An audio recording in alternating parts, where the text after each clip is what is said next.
Okay, so this is a talk I actually found on my thing, just so that you guys can get a sense of what clinical trials kind of are, how we look at clinical trials. But the one thing that all of us have in common is that we are really responsible. So you've got the entire southern region, and we are, if you look at neuroendocrine, it's like we're all here, but we are states away. And so, but we all, I think especially Alabama and Louisiana and Mississippi, all struggle with the same thing. So I was giving a talk to like the Healing Net Foundations or whatever, trying to look at clinical trials as a way to decrease disparities in how people can access care. And I think that that just going forward, especially with how we're looking at the just healthcare right now in general, it's going to become increasingly more important for the three of us to really ramp up our clinical trial portfolio. So the objective of the talk when I was doing it was you need to understand what clinical trials are, because it really has nothing to do about guinea pigs. Some of the review of the history, which makes clinical trials particularly difficult for us in the South, because you know what? People did really bad things to patients in the South. And so we have to live with the skepticism associated with that, even though we're really trying to do the right thing. And then the phases of clinical trials, because this is people don't understand that there are going to be clinical trials that are more and more relevant to what it is you have, and then how we can all of us can use clinical trials to decrease some of the access to care. So why are they important? If you have really common cancers, breast, lung, colon, and prostate, there are really clear-cut standards. We do this first, we do this second, we do this third, and then at some point in time, we will then move towards a clinical trial. But the clinical trial at that point is usually treating people later in the course of their disease. When you have unusual cancer diagnoses where the standards are not really set in stone, and so you go onto these guidelines that we were discussing before, and you literally get a diagnosis, and then the first line is almost one of like 10 things that you could feasibly do, then all of a sudden individual patient specifics matter. And then clinical trials may actually be almost better in some rare cancers than the current standards of care. And so if you don't have access to the clinical trials, then you're kind of stuck in maybe what we were doing 10 years ago, because the rarer the cancer, the least likely we're going to have 18 options for you. Another thing that is unique to neuroendocrine is that the southern region, which all predates the three of us, the southern region has really historically been left out of clinical trial portfolios. That most of the major centers, whether or not that be MD Anderson or Mayo Clinic or Yale or Harvard or Stanford or UCSF, is that they had a lot of resources that made it available to them. But that the farther out of those very well-resourced institutions, you really didn't have access. I think the relationships weren't there, and maybe we didn't have a lot of the resources necessary to navigate people through it. And I just think the times have really changed, and I think that the three of us are responsible for trying to then raise our game in order to sort of get into that market share. But also what's really important to minority groups is that the vast majority of data that we know on neuroendocrine does not even include ethnic minorities, and so it's a little hard for us to know whether or not some of the outcomes that are related to those clinical trials are actually even relevant to a lot of the patients that we see in the South. So thirdly, clinical trials are extraordinarily important, and they are going to become more and more important in underinsured patients. If you have awesome insurance and coverage is not an issue at all, then it doesn't really matter, and you won't really actually understand it. You could have employer-based insurance. You could be self-insured, but the rare cancers don't meet medical guidelines, and so therefore you are unfortunately the small print that is not even the small print. And so you will find that more and more some of the cancer treatments that are maybe subspecialized cancer treatments are not going to be covered by standard insurance, or the co-pays are going to become prohibitive for people, and therefore getting people standards of care treatment like Lutathera on clinical trial is the way that we get underinsured patients treated. And so going forward, I think it's very uncertain. We talk about the What's significant things are happening in basic science or translational research right now. I think that what we are still sitting in the uncertainty of what's going to happen over the next couple of years as Medicare and Medicaid gets hit. What's that going to impact patients and their coverage for some of the subspecialty care that we get. So I think that clinical trials personally are going to be the way that we're going to, sort of maybe, blunt that insult. So this is just pretty much what I just said. So this is just the checkered history. I don't think I need to go forward to know that bad things have happened to the United States of America. It's not just happening in Europe. And so bad things that we did to poor and disenfranchised minority groups in the southern part of the U.S. was horrifying. So phase 1. So a phase 1 clinical trial. So if you are going and people are discussing a clinical trial, you're going to be the educated group that's going to say, what phase of trial is that? So a phase 1 clinical trial is one where the primary endpoint is safety and toxicity. So I talked about that in histotripsy in the pancreas, where there's nothing about that may be relevant to neuroendocrine, although most of the ones that we are looking at are relevant to neuroendocrine, but may not be relevant to neuroendocrine, but also has not been shown to be actually effective. So it's promising, and some of the drugs start off that way and become really promising FDA-approved drugs for neuroendocrine, but at that stage and what they're discussing with you is not actually about effectiveness. And then you are targeting patients often at the latter parts of their disease, and so therefore they have been heavily treated, and so a lot of the toxicity, it's just they're a more vulnerable patient population. So large institutions like UAB probably have a really good, solid portfolio of phase 1 clinical trials, both in and out of neuroendocrine. They are very important for drug development, but that for people making educated decisions, some people are going to get more or less comfortable with something that really doesn't have effectiveness as an endpoint. So those are like the first in human use, but it could be a really great device or something first in human use, but it is a first in human use, meaning you would be the first human it was used. And then they are often not disease specific, but maybe they would be GI specific or pancreas specific or lung specific. So phase 2 is when you get into effectiveness, and I think a lot of us really do enjoy living in this space, because when they are neuroendocrine, they have a lot of promise in neuroendocrine. I think a lot of that phase 1 or preclinical data would suggest that it's going to then move through the system and get into phase 3 trials. So phase 2 is about effectiveness. All the safety data is done.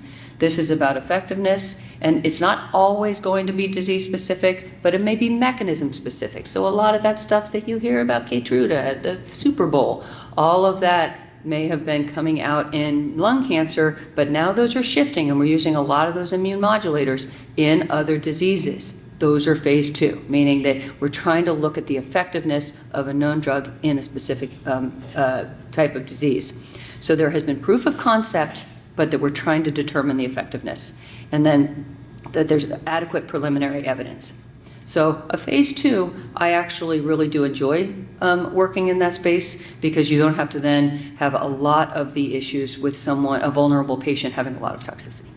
And then obviously the phase 3 are the ones where there's a lot of data to support it. Those are the ones where we have discussed during the break, where I think that from a neuroendocrine standpoint, the distance between New Orleans and UAB and Tampa and Miami makes the 4 neuroendocrine centers in that space almost ideal, but that we all have to get the phase 3 trials so that people do not have to continue to cross state lines, for their care, and we'd all just have to say, okay, you're responsible for West Virginia and Georgia and all the way up, and I'll be responsible for the people of East Texas and Arkansas.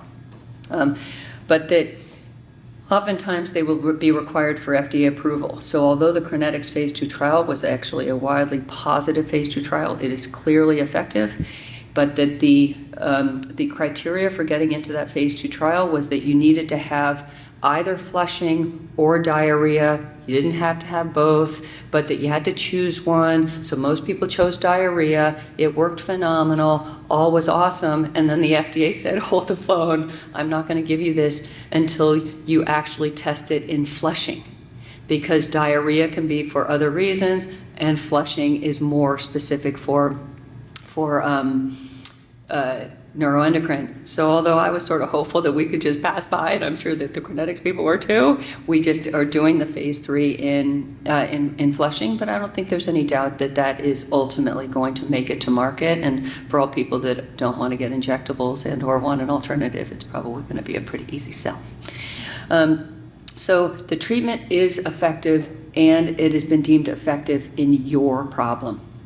So when someone's talking about neurospecific phase 3, it's because we are wondering where it's going to fit in the paradigm, not whether it's going to fit in the paradigm. Are we using it up front like the Lutathera trials are, or are we still using it later on in the course? Are we using it in only people that have this amount of avidity on their PET scan, or are we going to start doing it in people that may have mixed avidity on their PET scans? But for all intents and purposes, we know it's safe, we know it's effective, and we know that it's effective in the disease that you guys have. So the phase 3s, I think, are excellent options for us if people are underinsured and we're just trying to get them some of the standard of care. And then the phase 3 is also navigating that treatment into the guidelines. And then it's up to the Roses to then figure out how along those guidelines the evidence supports its use, if we're trying to then expand that into people that are using the guidelines. They aren't necessarily neuroendocrine specific, but community medical oncologists and interventional radiologists need to go to those guidelines and say, oh, hey, this is where the guidelines are with respect to X, Y, or Z in terms of the stuff. And I think that's just about, oh, and then there are other types of trials that UAB probably has a very rich portfolio in. So biomarker trials, when they come in and say, oh, hey, you're going to do this surgery or you're going to do this therapy, and if you're willing to, at the time you put your IV in, we're going to take your blood, and we've got a relationship with this say, and they're going to be willing to either test your blood or we're going to bank your blood, and then as things come out, they may or may not be relevant to you, but we would be able to use that to see the relevance of anything in your case. We are very much into biomarker clinical trials where really your only thing is that you're getting your blood drawn anyway, and we end up banking some of it for either research purposes or things like that. Very easy, and that's part of your contributions to, I think, the neuroendocrine research in general. And then there are imaging trials, new contrast agents, new types of new sequences on MR.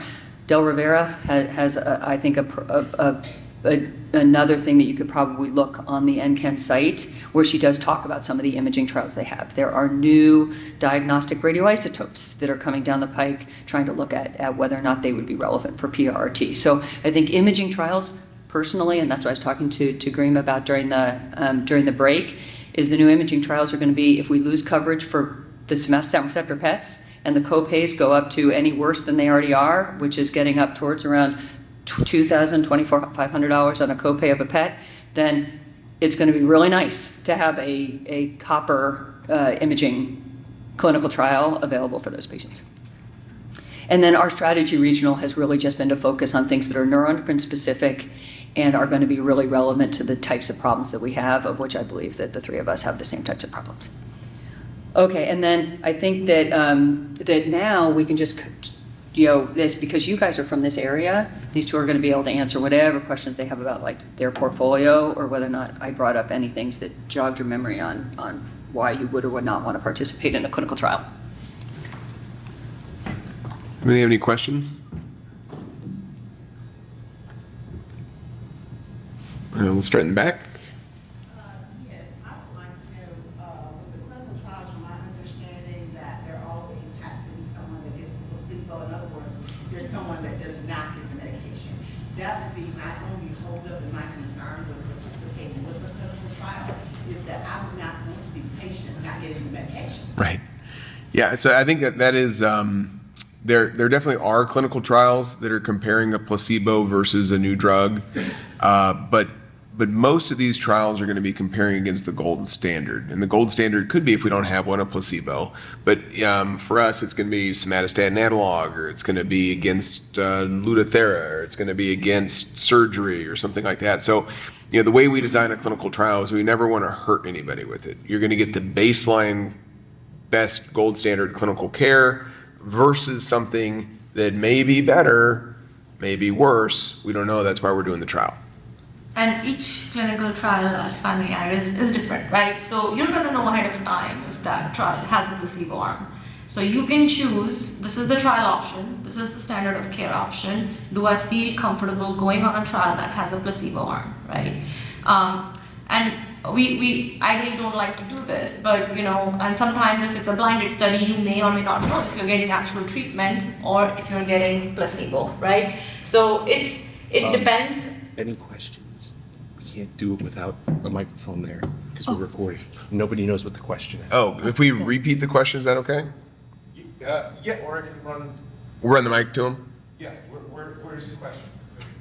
Oh, I had a question, I'm sorry. My fault. Yes, my question was that my concern with participating with the clinical trial is that I would not want to be the person getting the placebo.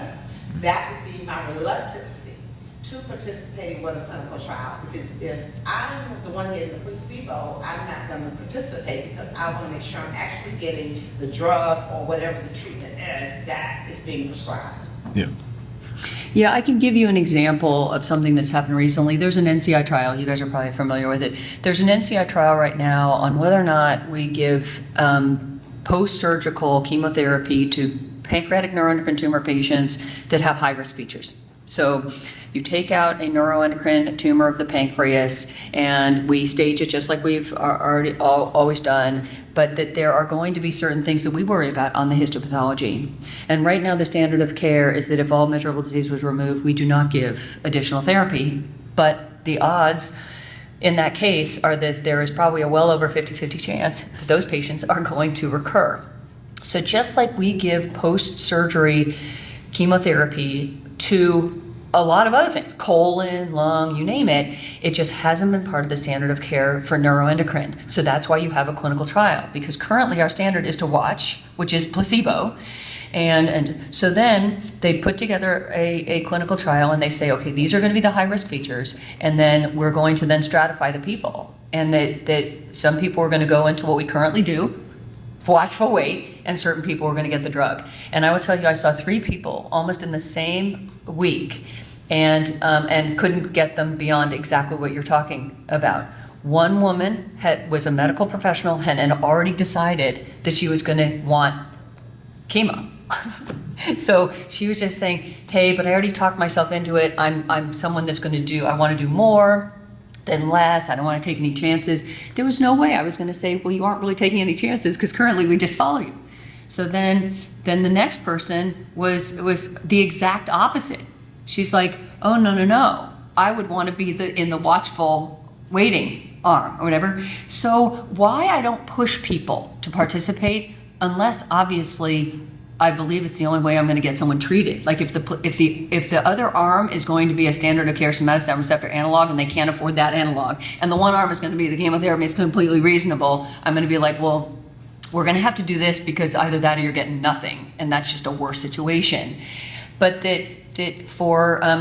aren't they really just randomizing into the choice that they want? So not all clinical trials are going to be because the only way you're getting treated is to take the chemo arm or the observation arm, is that you can take FDA approved drugs off the plate. I could say, oh, you just want chemo? I was like, these were going to be their choices. So they really just randomize themselves into the arm that they wanted. They just don't get the benefits of a lot of the care that comes with being under a clinical trial because they are scrutinized and you guys are followed really, really well, and a lot of the imaging and blood work and all that it is covered. So, and then there are going to be trials where there are crossover, meaning if we feel comfortable that it's perfectly fine for us to continue this somatostatin receptor analog at this dose, knowing that if you were to progress despite that, you then cross over and get the drug that you're talking about, I will usually convince someone that if I'm comfortable with that arm, I would say then regardless. And then usually those people that really had their mind saying, no, I want this one, and they get that one, they're like, sweet. And then the people that are saying, hey, I need to do this because I can't afford it, they go, this, I tell them all the reasons why I'm 100% comfortable with that arm that is seemingly the undertreated arm, but is really an as reasonable arm. And I do believe that is a huge misconception with clinical trials. Clinical trials is rarely about throwing the dice in one arm and giving someone like a really great therapy in the other arm. Yeah, I think the placebo versus something was more common in the past because we didn't have standards of care therapies, right? The choice was nothing or this experimental therapy. But that's not the choice anymore. Now the choice is the standard of care therapy versus that plus something new or something new. But it's never, no clinical trial should be, the comparison should not be a worse therapy. That's not going to get approved. So I think if there is a placebo drug arm, then it's because we don't have anything good. And the other thing I'd say is if you decide to go on a clinical trial, you can always stop. Oh, yeah. Once you sign up, it is not in blood. You know, we don't get your soul if you don't keep going, right? You just say, I don't want to do this anymore, and you go and you take, the standard of care therapy. Yeah, it's completely voluntary. You can withdraw at any time point. Is there a website that tracks all of the ongoing trials in this area? So there is a website that tracks all ongoing trials. It's clinicaltrials.gov. And it's a little bit funky, like for a layperson to try to get through it, to try to figure out what's accruing, what's active. You can go to your local cancer center, and most of them are going to list out their portfolio of open trials. Some websites are better than others, but I think those are the two resources that I know of. Does NCAN have? No? We don't. Okay.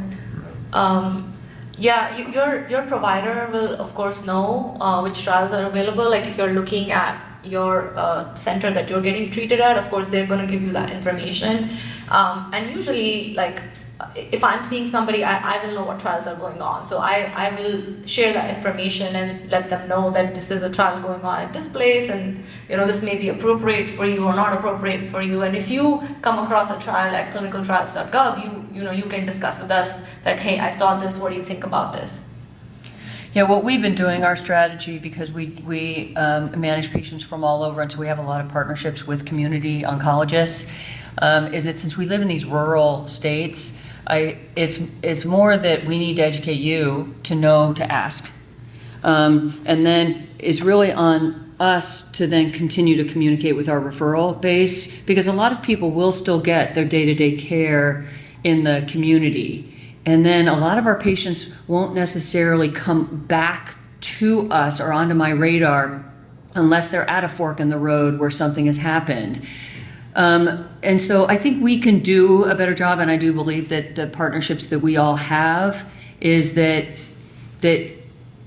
I don't think a patient can be expected to know what questions to ask, and or a community provider can be expected to understand what are available, but that is where I think second opinions from people, even if that second opinion is just to confirm what you're doing in the community and to have the relationships. And then these guys would say, hey, we're the relationship. And then if ever you have a question about it, you just come back to the academic people, because clinical trial portfolios are constantly changing. Trials are closing, trials are opening. And in neuroendocrine, there is a vast network of neuroendocrine trials that are probably 5 times what they ever were historically. So I just feel like it's a very rich market right now. And I think that, that you guys live in an area where, UAB has such a huge impact in this community. So I'm sure that you would just be able to ask with these guys, even if your primary doctor is somewhere in more upstate. Yeah, and I will say that I can speak for UAB that we have multiple conferences, like how we're having a conference today, Director for Patients. We have conferences for community providers as well, where we are discussing updates from different cancer conferences. So in those conferences, we make it a point to make everybody aware of the clinical trials for a particular cancer type. It could be neuroendocrine or another cancer type that UAB has available, so everybody knows. So if you're getting care elsewhere in the state of Alabama, hopefully they are at those conferences, get that information, and can refer you accordingly. This is my practice since in the past 6 months. What I've started doing is that as I've started to work more with community providers, I actually have a list of emails, and then anytime we have a study open where I'm the principal investigator, I send an email saying this trial is now available at UAB, please consider if appropriate for your patient. Have we had another question at the table here? Oh, okay, sorry. Yes, my last question would be, say for instance, I was a patient where immunotherapy, just say I was taking immunotherapy and I was doing chemotherapy, and this new drug came along and it was in a clinical trial and I wanted to participate. My question would be, would I necessarily have to stop those treatments? Because I know from clinical trials in the past, sometimes they want you to like stop everything else that you're on. When you go back, does that go back to the standard of care that you were talking about earlier? I wouldn't necessarily have to stop those things to be on that particular drug. I'm just trying to make sure I'm understanding. Yeah, so it depends on the clinical trial. Most clinical trials will need you to come off the drug that you are on. The reason is because if you're on both drugs, then we don't know what's working, right? So we won't have reliable information from the drug that we're actually trying to look at to see if it has efficacy and what kind of efficacy, right? So that's the basic reason why you would have to stop the active drug that you're taking. Now, there are obviously some special circumstances. For example, if you have carcinoid syndrome and there is no way you can come off your somatostatin analog, the trial will, in most cases, allow for you to continue that drug while you're, taking the investigational agent. So there are special circumstances, but most of the time, if it's going to be another type of, let's say, a chemotherapy agent, targeted agent, you would have to come off your targeted agent that you've been on, right? Now, in order to go on a study, and if your treatment is already working, you don't have to come off that drug, right? I often say that we get asked about clinical trials, but if you're on a drug that's working for you, why are you going to go on a clinical trial, right? So if that drug is working for you, you just keep on that, and then most of the clinical trials in their eligibility criteria will say that you have evidence of progression on the drug that you have been on. That is one reason to go on the study. The another reason, maybe you're having side effects from the drug that you're on, right? So you want to discontinue that study, you're not tolerating it well, and we're looking for other options. So those are the two big things to keep in mind. Oh, and also phase 2 trials. So phase 2 trials don't have that same, you're going to randomize into a placebo arm. So you can use an example of a targeted therapy drug. So say now that we're using next generation sequencing, you may have information for which then a drug would be appropriate. So let's just say cabozantinib. So that cabozantinib was just FDA approved for metastatic neuroendocrine tumors, but there's also going to be a clinical trial coming down the pike that is from the same company using zanzalintinib. And so for patients that then ultimately I can't get cabozantinib approved, but that zanzalintinib is coming down the pike in clinical trials and has the same, it has the same safety, it has the same thing, well then I'm going to use that clinical trial, even though it seems like I'm hopscotching over what is a current FDA approved thing. Or you would say, hey, you're on that drug, and as Dr. Green is saying, is that you then may, for example, be having side effects from it. You are just shifting. You're shifting off of your current thing onto something where the effectiveness of it is not as certain, but then obviously there's going to be some expectation because it's not in the phase 1 category. So I think that there are so many ways around it, which is why I think that it's almost like the difference between palliative care and hospice. You hate to have people shy away from something like clinical trials because they don't understand the nuances of clinical trials, as opposed to knowing that one, it's voluntary, and two, it is actually, I think, a really important piece of your treatment options, regardless of where you sit on why you would be considering it. And then we're talking about drug trials, and like was mentioned, there are many other types of clinical trials that don't involve drugs, that you can stay on your current regimen, but maybe you could be on a trial for a new imaging agent, or you could be on a trial to look for genetic markers in your blood over time, and so it just means getting your blood drawn a number of times. You're doing genetic sequencing trials, or a device trial if you're having an operation. There's a lot of different trials that can be available that don't involve stopping your medications or drugs in general. Yep. And then I will just add that, when there is a drug in phase 1, there is rationale behind that drug being, even if it's like first in human study, it has been studied in the lab for a company to think about, let's give this a shot. That's how we move forward, right? If we don't start from scratch, we'll never make it from a phase 1 to a phase 3, phase 2 to a phase 3. So there is definitely rationale for a drug to be tested. And then if we move from a phase 1 to phase 2 to phase 3, there is a very strong benchmarks that need to be met in terms of safety, and then from phase 2 to phase 3 in terms of some sort of efficacy for us to keep going through these phases. Yeah, and all these drugs that we're using today were a phase 1 trial at one point. And in fact, the somatostatin analog trials were all against placebo. So, that's how we got here. And when you get to the radioisotope trials, Europe is probably at least 10, if not 15 years ahead of us in radioisotopes. So nothing that we are doing in trials in the US hasn't already been like a standard of care used in Europe for a minimum of 5 years, if not. So when we were brought beta PRRT to here, it had to go through the whole thing because our FDA doesn't take their data. So it had to get retested in the US, even though it had honestly been used as a standard of care in Europe for over 5 or 8 years at that point in time. And so I do think maybe that's the luxury of how we sit in neuroendocrine, is that there's just enough data out there to support some of the more later stage, the phase 2 going into phase 3 trials. There's a lot of data out there that supports what we're doing. So therefore, I feel like the ethics behind trying to, and once again, it is your choice, but the ethics of using it maybe in ways that I need to use it in order to get underinsured patients is a valid strategy that may not be quite as valid if I was trying to use the same thing in something like colon cancer, where there are clear standards of care. But then again, the insurance has a hard time denying colon, whereas they will deny a lot more of the rare cancers. Do we have some other questions? I think we had 2 tables. You answered my question about Europe. I'm wondering about other countries. If they were further ahead than we are, anything we could do that you felt that we needed our government to step up and not have so many trials?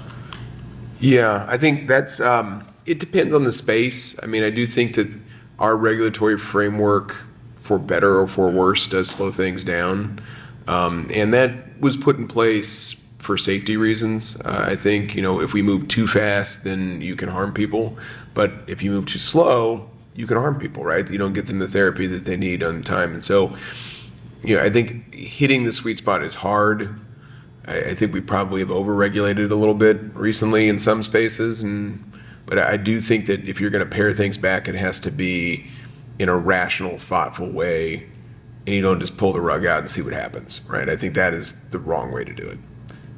I do think that radioisotopes those trials have gotten through the phases a lot faster than I would have predicted based on historic 10 years of something being in there. I mean, I think that where we started with a single beta particle now, I think that we have a variety of things that are working their way through the FDA pretty quickly. Yes. Oh, Mike. You answered most of my questions. So I started in 2018 in New Orleans, and I signed lots of paper to give tissue and things with Ramstein, Boudreaux, and all those. So now I'm from Birmingham and went to, anyway. My question is, since 2018, I've only been asking New Orleans about being a donor and signing all the paperwork for all that. Now I see Ramirez and Vanderbilt and your people Outlaw in Birmingham, but I've never been asked to do a study. Should I ask the doctors, do I need to be in a study or look for a study? How do I be in a trial and help? Or is y'all ask us or do we ask you? Yeah, it's a good question. So it can go both ways. If you are thinking about, if the current therapy you're on is no longer working and we're looking for additional things, or or maybe, there's some growth on a scan, but it's not lining up with your dotatate, maybe you would be a candidate for an imaging study, or maybe you'd be a candidate for a new trial for a new drug if your drugs aren't working. But then there are other studies where we're looking at markers, and so you could, I guess, bank your blood by asking for it. But that'd be part of, at least at UAB, we collect tissue and we collect blood as part of other trials or as part of surgery.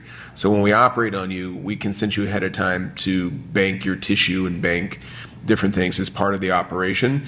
And if there's an additional trial, like if my lab is running a trial and we want a specific thing from you, like, yes, we want your pancreas tissue, but we also want your urine and your stool and blah, blah, blah, then you would have an additional consent for that. And we all get along really well, darling. And so if they said that they were doing a study and they needed anything that we had, I mean, it is like a bank. You can withdraw it from our bank. You could tell us to destroy it. So you could feasibly then, all we need to do is look at where your stuff is, because whatever we banked is going to be relevant to your situation then. And therefore, what they would be studying if they were going to be take something now is relevant to your situation now. And then you'd say, oh, but it's kind of like imaging. But by the way, I also had it done over there. Oh yeah, through material transfer agreements, we can get that study. So they have a really strong neuroendocrine research program on the translational research side.